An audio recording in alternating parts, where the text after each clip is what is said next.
Hi, this is Joseph Tan from goodmonday.com. Today we're going to talk about the secret to raising the energy level at work. Often we hear about the complaints of poor team morale, people are not excited about work. This can be traced back to a low energy level at work. So, what's the secret? In a study of 5,285 leaders working in 5 different organizations and utilizing 360-degree feedback instrument, the leadership effectiveness percentile is measured over 3 layers of management. And what's interesting is that the average gap between levels of management is about 14.5 percentile points. 14.5 percentile points. Now, what does this 14.5 percentile points mean when we relate it back to the energy level of the organization?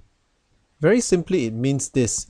If I want the lower managers to have at least 50% leadership effectiveness, then what I need is that the middle managers need to be at 14.5 percentile points higher in terms of their leadership effectiveness, meaning that the middle management's leadership effectiveness needs to be at about 64.5% more effective than the lower management. If you bring it up even higher, the top management of the organization then needs to be at about 79% leadership effectiveness percentile higher than the lower management. So if you want the lower management to be at the 50th percentile of leadership effectiveness, what it means is that the energy level of the middle management and the higher management has got to be correspondingly higher. Let me introduce to you the law of energy dilution, more specifically the law of leadership energy dilution, meaning that the level of energy in terms of leadership effectiveness dilutes from top to mid to lower level of management, meaning that if at this level the leadership effectiveness is close to 80%, then when it comes to the mid-level, it's only roughly about 65%, leaving only 50% here at the operational level. Meaning, if an organization is to maintain high morale and high energy level, what does the statistics shows? The statistics shows it begins right here at the top. This is the source of energy for the organization. Let's take a look at the 3 factors that make up this energy level here, so that when the energy level is maintained high at the top level, by the time it reaches to the operational level, it can still be at a decent figure. The first approach to creating top energy level is by exercising consistency.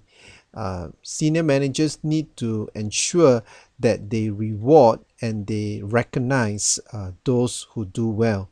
But not only that, is that there also needs to be consistency in punishing and in taking action against those who do not do well. So surprisingly, the energy level in your organization is determined not only by the consistency of recognition, but also the consistency by which you take action when things do not go according to plan. Your consistency in taking confrontational and actions to correct what is wrong will also count towards creating energy. It's not just only about recognition alone, it's also about admonishment and correction as well, done in a consistent way.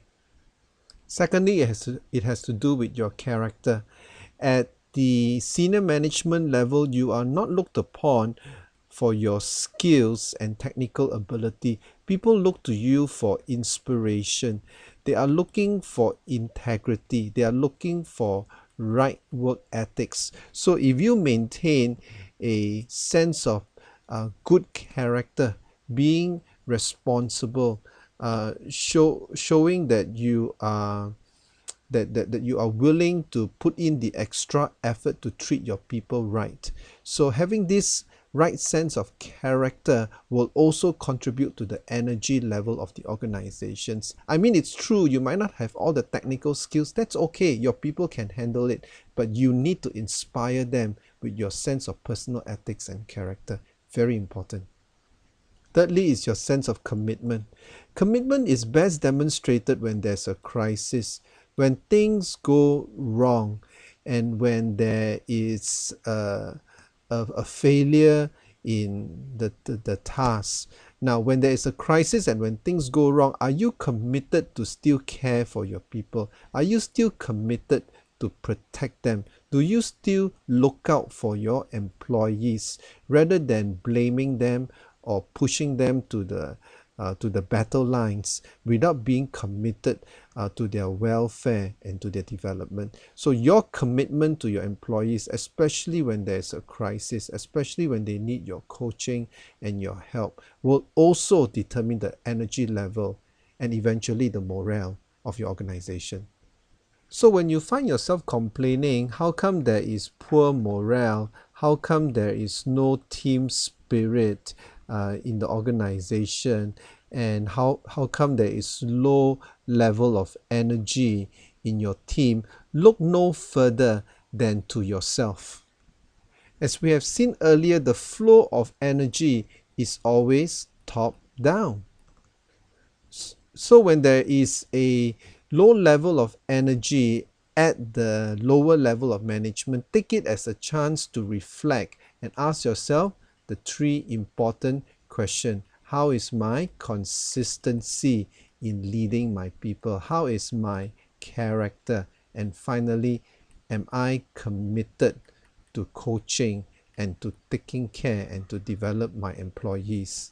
Raising your energy level at this personal level can do so much more for your organization than any team building program that can be pieced together. Think about it. This is Joseph Tan here from goodmonday.com. Thanks for watching.